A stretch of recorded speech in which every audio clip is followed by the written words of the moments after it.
eleitos, né? Com a graça e a paz do Senhor Jesus. E nós vamos para o nosso assunto, né? Eclesiologia, igreja. Então, eu estou usando aquele material da série Teologia Cristã, do Edmund Clowney, creio que esse nome, tá? Fala sobre a igreja, material da cultura cristã. Então, meus irmãos, o termo eclésia é a tradução grega do termo carral, usado no Antigo Testamento e descreve uma assembleia. Mateus, ele usa a palavra eclésia, certo? Eclésia, ao registrar as palavras de Jesus a Pedro. Eu te digo que tu és Pedro, e sobre esta pedra edificarei a minha igreja, eclésia, e as portas do inferno não prevalecerão contra ela. Mateus 16, 18. Tanto a eclésia quanto o carral denotam uma assembleia geral, e não uma congregação, que pode ou não estar congregada. A igreja, então, é chamada de assembleia somente porque ela se reúne, como qualquer grupo pode fazer. Nesse caso, o termo não tem um significado especial. Certamente Paulo usa esse termo para descrever o ajuntamento real de cristãos. 1 Coríntios 14, 19, 28 e 34.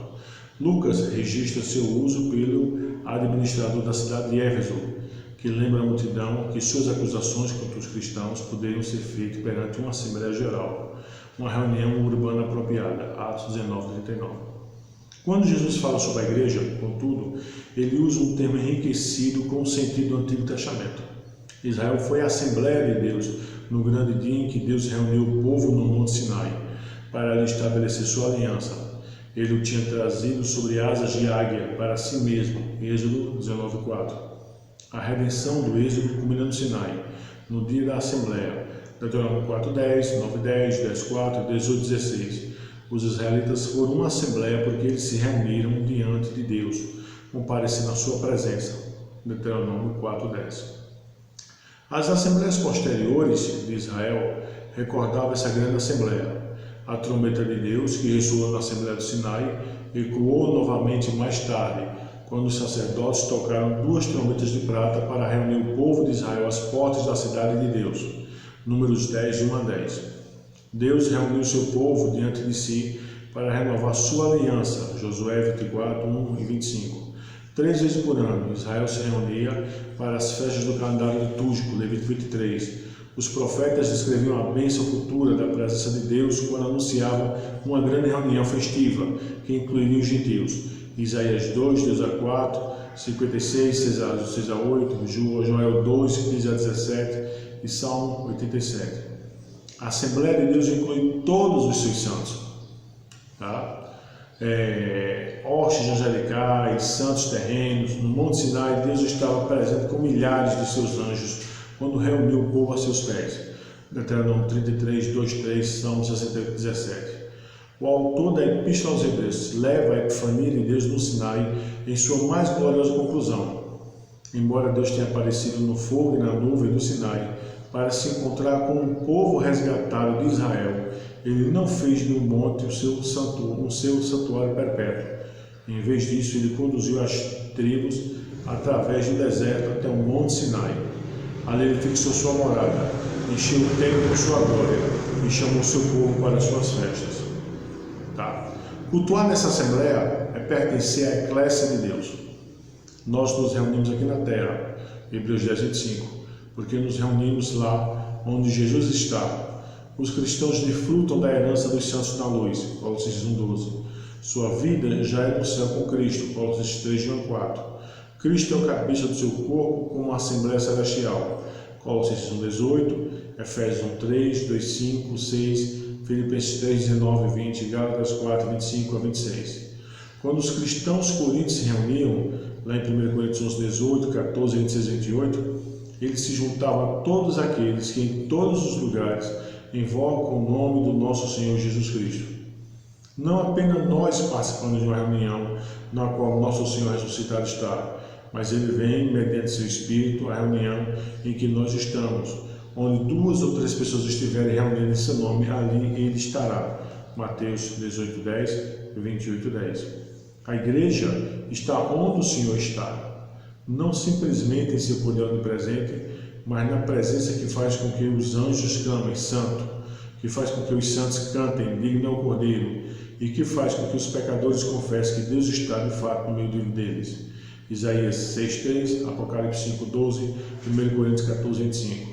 Como a verdadeira Assembleia de Deus está no céu, ela aparece de muitas formas aqui na terra, em igrejas domésticas, em igrejas urbanas, na Igreja Universal, que está em todo lugar. Até mesmo 2 ou 3 reunidos em seu nome podem reivindicar seu poder, porque Ele está ali. Então, irmãos, a gente vê aqui uma definição de eclésia, não é? Como essa assembleia onde os santos de Deus se reúnem, tá? E é interessante aqui que você não vai ter aqui a ideia de, deixa eu colocar, principalmente no Novo Testamento, tá? A ideia de um local fixo, certo? É lógico que é bom nós termos um local fixo por uma série de comodidades, cadeira, ar-condicionado, banheiro, água, serviço de som, mas observe que o que faz uma igreja ser igreja não é a pertença àquele local fixo, correto? O que faz um local ser igreja, ser eclésia de Deus, é as 3 marcas, não é? Que nós já trabalhamos isso: a pregação todo desígnio de Deus, a administração correta dos sacramentos e a disciplina eclesiástica. Então, isso é importante nós entendermos, tá, irmãos? Isso é importante nós entendermos.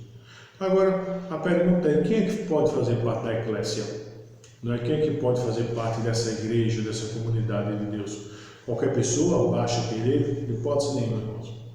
Só quem pode fazer parte dessa eclésia, dessa comunidade de Deus, são aqueles a quem Deus tirou das trevas para a luz, são seus eleitos, tá? Então, observa, por que Deus chamou Israel do Egito para reunir em uma assembleia pactual do Sinai? Porque Ele escolheu morar entre os israelitas. Pedro cita a resposta dada pelo Antigo Testamento em sua descrição da igreja do Novo Testamento. Israel é o povo escolhido, reivindicado como possessão de Deus. A escolha de Deus não foi determinada pela atratividade de Israel.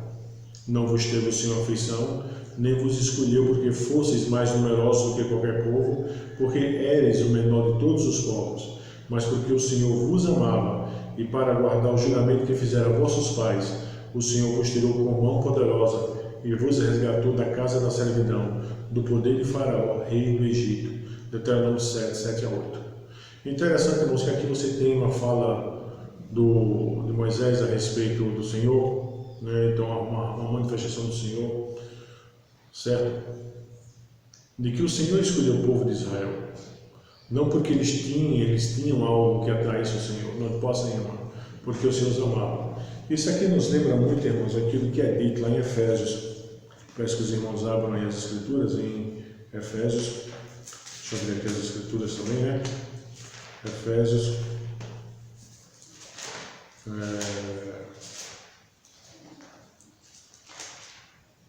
Deixa eu achar aqui.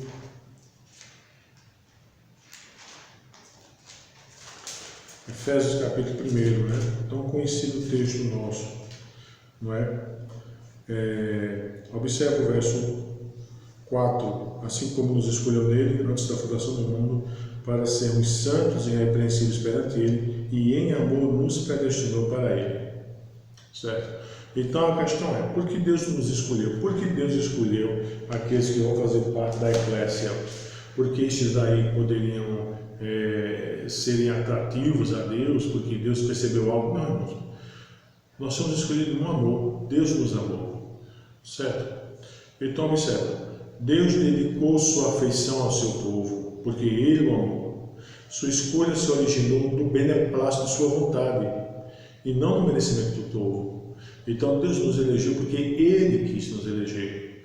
Deus quis que houvesse uma eclésia, uma igreja que adorasse-o, e Deus nos elegeu. E também Deus nos deu a graça, aquilo que nós já sabemos, que a promessa é para nós, nossos filhos, e a todos quanto Deus chamar.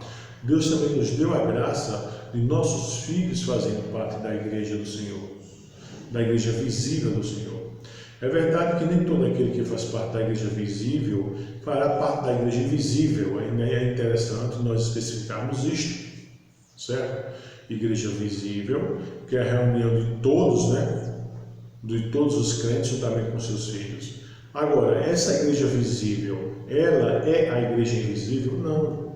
Porque no meio dessa igreja visível há o joio, há aqueles que professam fé da boca para fora, daqueles que receberam o sacramento, mas não vivem o sacramento. Eu, em determinado tempo atrás, eu considerava que o sacramento tem duas partes, né? Uma parte legal e uma parte que se refere à comunhão de vida. A parte legal é um sinal de pertença que tem que receber, mas nem todos que recebem o sacramento na sua esfera legal recebem o sacramento na sua esfera de comunhão de vida. Ou seja, nem todos aqueles que fazem parte da igreja visível fará também da igreja invisível. Alguém poderia dizer, ora, e por que então nem todos aqueles que fazem parte da igreja visível são aqueles que irão fazer parte da igreja visível? E a resposta, porque Deus assim o quis, irmãos. É necessário nós aceitarmos a vontade soberana de Deus. O Senhor Jesus, falando dessa realidade, ele disse, olha, vocês não devem tirar o joio, porque quando o joio e o trigo estão crescendo, eles se parecem. Compreende? Essa retirada definitiva, essa separação definitiva não cabe a nós. É verdade que o Senhor Deus, com sua graça, às vezes permite que a disciplina eclesiástica, a pregação do Evangelho, afaste o joio da igreja, mas isso não se dá sempre. Isso não se dá sempre. Porque quem vai separar isso no final das contas é o Senhor Jesus. Quando ele estiver lá diante, quando todo mundo estiver diante dele, ele separará o bode das ovelhas. Certo? Então, muitos naquele dia que estavam no meio de nós, entendeu? O Senhor até vai falar lá no finalzinho do Sermão do Monte, né? Que falavam línguas, que profetizavam, que expulsavam demônios, e o Senhor os dirá, nunca vos conheci. E observa o que vai ser dito a respeito dele. Apartai-vos de mim, vós que praticais a iniquidade. Então isso é muito sério, irmãos, porque a pergunta é, quem é que faz parte da eclésia de Deus? Quem é que pode fazer parte do povo de Deus? Qualquer pessoa pode fazer parte do povo de Deus? É lógico que não. E observa como isso aqui já diz muito e nos leva à reflexão sobre aquilo, como deve ser o evangelismo. Hoje o evangelismo ele é feito naquela perspectiva, né? De eu ter que pregar deliberadamente, isso é bom, ninguém está dizendo que pregar é ruim. Pregar deliberadamente porque as pessoas precisam vir, não importando como é que elas venham. Afinal de contas, eu tenho que adequar minha liturgia para quando essas pessoas virem, elas permanecerem, porque o culto não pode ser um negócio chato, não pode ser uma coisa engessada, termos que são usados, né? Não pode ser uma coisa fria, porque as pessoas precisam permanecer na igreja. Além de elas virem, elas precisam permanecer, porque não adianta somente elas virem se elas não permanecerem. Mas, irmãos, a eclésia de Deus, a igreja de Deus, biblicamente ela não tem esse viés. Biblicamente nós devemos pregar o Evangelho para que os eleitos sejam atraídos.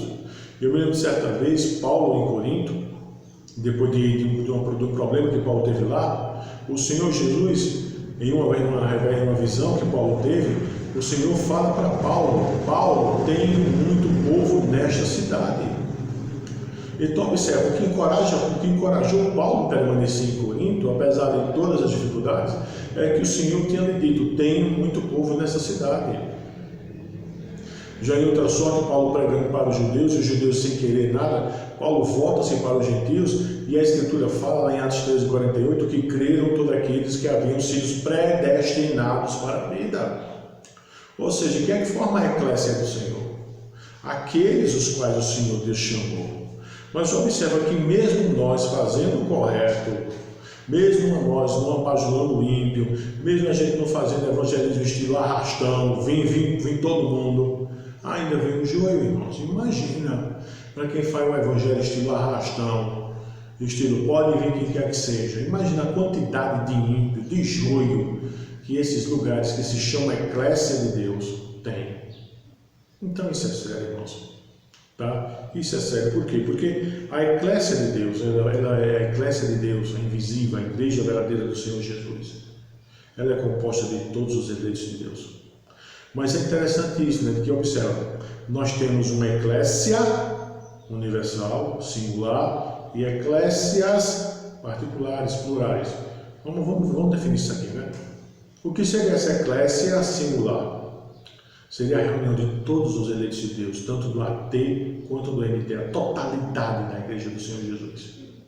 E o que são eclésias particulares? São as manifestações materiais desta eclésia, ou seja, povo de Deus que se reúne ali, acolá, em outro país, em outra era, certo? Agora, o importante, irmãos, primeiro, é que nós nos sentimos, que a gente tem esse sentimento de pertença.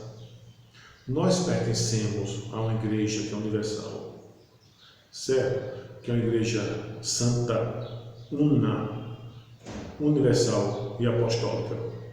Se fosse em termos bem antigos, seria santa, una, católica, apostólica. Católica entendendo aqui universal, certo?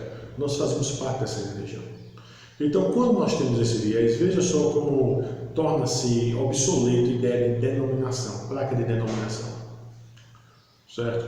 Agora, a verdade é que, infelizmente, as placas de denominações existem porque elas atestam índices de fidelidade ou não fidelidade à palavra de Deus, certo? Você aí tem eclésias que se identificam por placas denominacionais, que elas estão extremamente longe da fidelidade às Escrituras.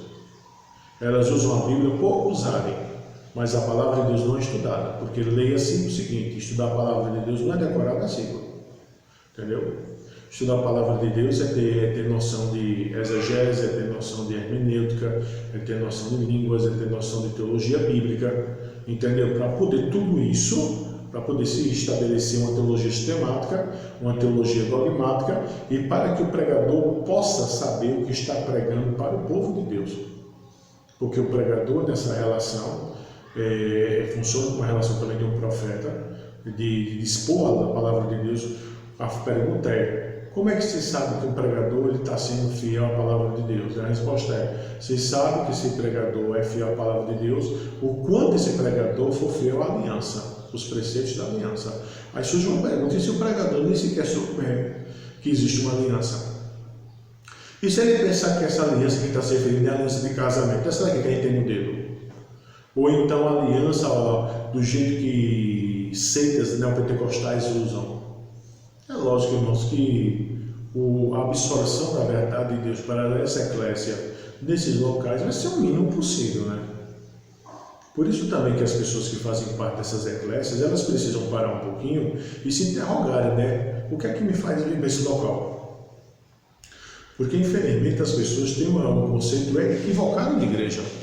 Elas acham que igreja é templo, é estrutura, é ar-condicionado, é banheiro, é banco confortável.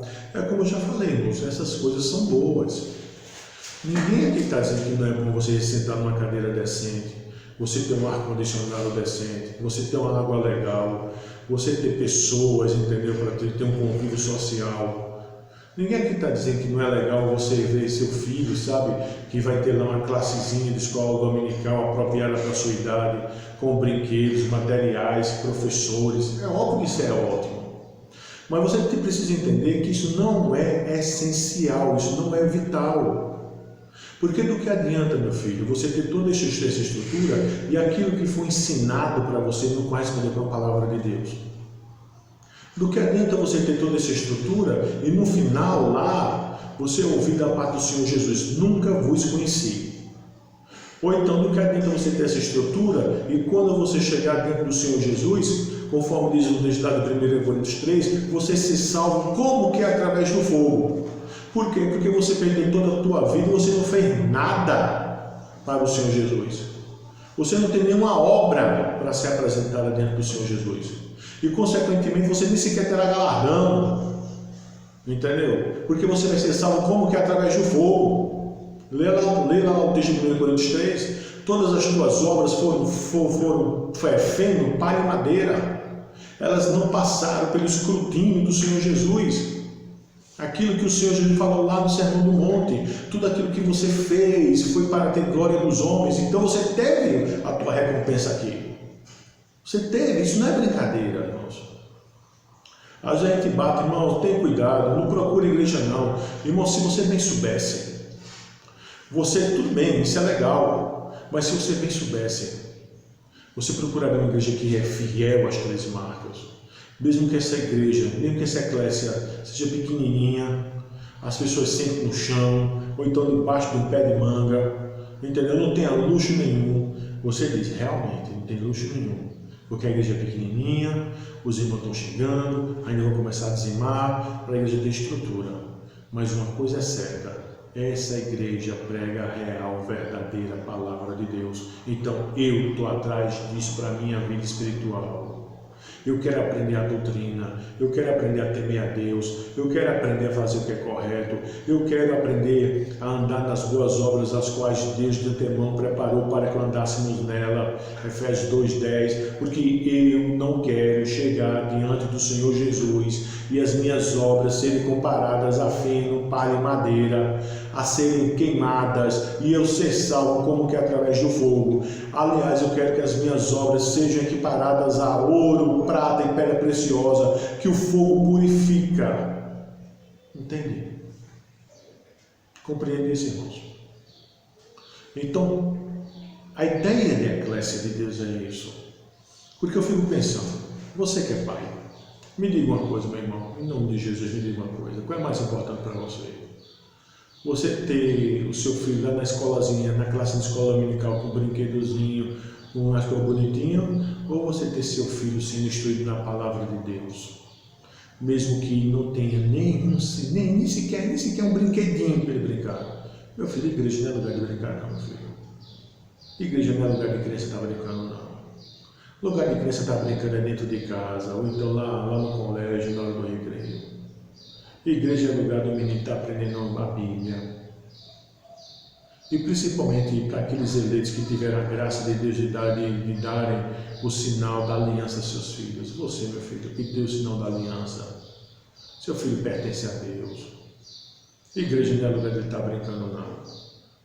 Se você sendo pai de família, era para você procurar um lugar onde seu filho pudesse estar aprendendo um catecismo infantil, um breve catecismo desde criança, estar professando a fé dos santos.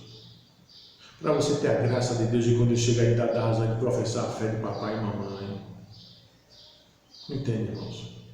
Agora, o conceito da eclésia está equivocado. São pais de família que levam seus filhos e eles se alegram porque na hora da mensagem as crianças são retiradas para uma classezinha onde eles vão beber uma aguinha com açúcar e depois vão brincar. Só que você se esquece, meu irmão, que seu filho vai crescer. E quando ele for adolescente, você acha que ele vai querer ser introduzido no culto? Não vai não, meu irmão. Você vai pagar um preço muito caro. Porque todas as vezes que o Senhor Deus convoca a sua assembleia, a sua eclésia, os bebês de peito têm que estar presentes. Todo aquele que tem o sinal da aliança tem que estar presente. Eis a importância, irmão, de receber o sinal da aliança. Tem que estar presente diante do Senhor. Todos eles. E todo culto solene é um culto pactual. É um culto onde o povo de Deus se encontra com seu Deus. Então pondere, meu irmão, pondere. Há pessoas, volto a dizer, pessoas que estão retirando seus filhos, estão procurando igrejas ao gosto do freguês. Igreja que diz, eu vou para aquela ali porque ali a palavra do pastor é boa, a palavra do pastor é agradável. Leia-se aí boa, agradável, não porque é uma exposição da palavra de Deus. Leia-se boa, agradável porque eles têm confrontamento de pecado. Leia-se boa e agradável porque não tem chamamento ao arrependimento. Leia-se boa e agradável porque é amassageamento de ego. Então isso não é Deus falando. Porque, meu irmão, olhe para a Escritura, todas as vezes que o povo de Deus está em pecado, o profeta não vai trazer palavra de massageamento de ego, não, é palavra de arrependimento, é palavra de se arrepende-se. Então você precisa entender que essas coisas que caracterizam a eclésia verdadeira de Deus, tá bom, irmãos? Então que Deus te abençoe, e você tenha essa percepção, meu irmão, tá bom? E você compreenda que a eclésia é o ajuntamento de todo o povo de Deus. Agora, eu tenho uma eclésia visível, onde o justo está presente, mas eu tenho uma eclésia invisível, que isso é a junção dos eleitos de Deus, tá bom? Que Deus te abençoe.